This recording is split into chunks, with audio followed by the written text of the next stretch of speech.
to trustee reports because we're already there. I will, if I may, start on my left. Trustee Neufeld, the opportunity is yours. In the past few months, I have attended a lot of very challenging in-camera meetings. As a matter of fact, most of what this Chilliwack Board of Education accomplishes happens in the in-camera meetings, which are off limits to the public. At a recent meeting, I sent a private message to another trustee calling her a hypocrite. First of all, I want to apologize to Trustee Rochelle for accusing her of not practicing what she preaches. Trustee Rochelle is very passionate in her beliefs, but she tolerates no dissent. When another trustee brought up the possibility of a religious groups of parents suing the board for funding to offer a creationist perspective, Trustee Rochelle began to snicker and laugh. I was offended because I happen to be an old world creationist. Perhaps that makes me a dinosaur, unfit to be a trustee in the 21st century. But this reason was an issue because the board had just voted to authorize a major donation of thousands of dollars to a private organization that advocates. Point of order, Chair. for gay persons of all ages. I believe Trustee Neufeld spoke to really reveal actual in-camera information at this point, and I think possibly we should stop that from happening. That last bit. Okay. Okay, I will continue on. Apologies, Trustee Neufeld. There's a point of order. I am required as chair to rule on it. I will take it as I'll advise any member here tonight that in-camera information is confidential, but I have to rule against the point of order because there has been no breach of confidentiality. Despite what I have been accused of, no court or tribunal has decided that I am a threat to any minority group. I have only objected to certain parts of an educational curriculum called SOGI 123, and more specifically, the ideas in a document called The Gender Spectrum, What Educators Need to Know. Everyone from the Minister of Education, union bosses, and even my fellow trustees have stopped at nothing to try and silence me or discredit me. It seems that local communities have lost control of public education and is now being controlled by activist unions. Trustees who are not union patsies are muzzled and stifled. After spending a career working with neglected, abused, and traumatized kids, most of them foster kids, and because I'm a former foster child myself, I will never give up fighting to protect vulnerable, traumatized, and easily manipulated children from being used as guinea pigs in state-sponsored experimentation. I will not be silenced, not by threats of censure, or fines, or jail, or even death. This is the hill I'm willing to die on. Trustee Mumford, the floor is yours. Thank you, Chair.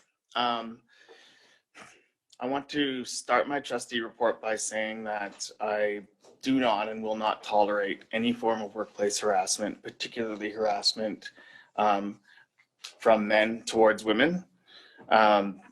If that's happening to you, I hope that you stand up and say something to someone, because there are many men who do not agree with that type of behavior, will not eschew it or minimize it, and will actually support you. So please know that there are men out there that will support you. Chilliwack Bulls of Hope is looking for volunteers right now. They're really looking for volunteers. They need some. If you can spare a couple hours a week, please get a hold of them. ChilliwackBullsofHope.com. They have a contact there, and you can find them on Facebook as well, and just comment that you're able to volunteer, and they will get right back to you. Thank you, Trustee Ferguson. I would just like to caution this board, as my report, that it's becoming very politically active. There's at least 2 members on this board who have taken to political activism. One is running for a political party, and this does not bode well for the neutrality of the community, because many people in this community will not vote for that party. Another is a outspoken critic of Laurie Throness in our district, and has gone and signed a petition against him, and is going on Chill TV as a commentator in the election. I just find this somewhat dangerous and not appropriate as a neutral school board, in that many people in Laurie Throness's district are in our school district. And so we have a trustee who essentially is speaking against families in our district. I believe that this kind of political activism sends a wrong message to people in the district. I would like this school board to start focusing more on the reality of student achievement and building the wonderful schools we're building here rather than get entangled with political activism. Trustee Rochelle. I want to apologize to the public that I need to give this speech because I was not planning to talk about this tonight. Trustee Neufeld mentioned that he sent me a private message calling me a hypocrite. What he neglected to mention was that after I asked him to not send me a private message because we do not have the kind of relationship where that is okay, he then sent me a message that said, "Poor baby, do you feel unsafe?" We have had 2 meetings. Sorry, we've had 3 meetings about that now, 2 of which 3 of my colleagues refused to attend, 1 of which everyone was given an opportunity to apologize, and I still have not received an apology for that. It was conduct that if any staff member in this district engaged in, they would be suspended. And the fact that I've just had 2 of my colleagues directly attack me is so uncalled for, unprofessional, and disgusting that I cannot believe that this is happening again. There are 2 factions on this board. There's a faction that follows the School Act, that follows what the Ministry of Education believes in for our education system, that follows the actual modern education system that believes that everybody is equal. And there are 3 people on this board that don't believe in any of those things. And I am tired of pretending that these are 2 equal things. So the incident I'm talking about, the "poor baby, do you feel unsafe" thing, I have a lot more to say about that, and I will be putting out a statement. Thank you. Trustee Mumford.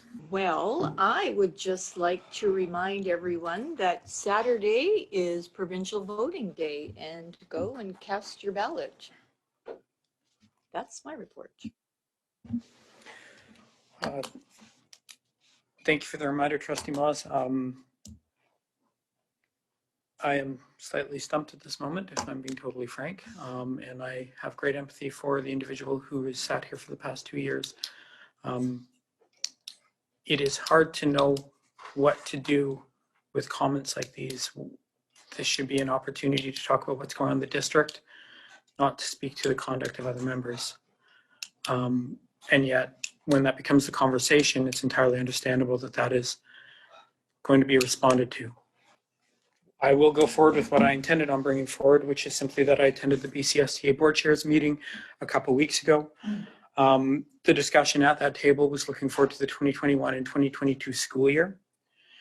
This included future planning for budget considerations, learning loss, and the framework for enhancing student learning.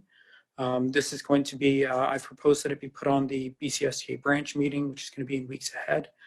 I'm working with other people who serve on the executive. I'm one of them, to put that agenda into place. And I also, I know that these are priorities shared by every single member of this board, and that while time is spent on these conversations, there's also a deep passion about acknowledging the challenges in our budget, the learning loss that has occurred over the COVID pandemic, and our obligations under the framework for enhancing student learning. That would conclude my report. Seeing that there are no other questions and acknowledging that the time is 8:07, I will call this meeting adjourned.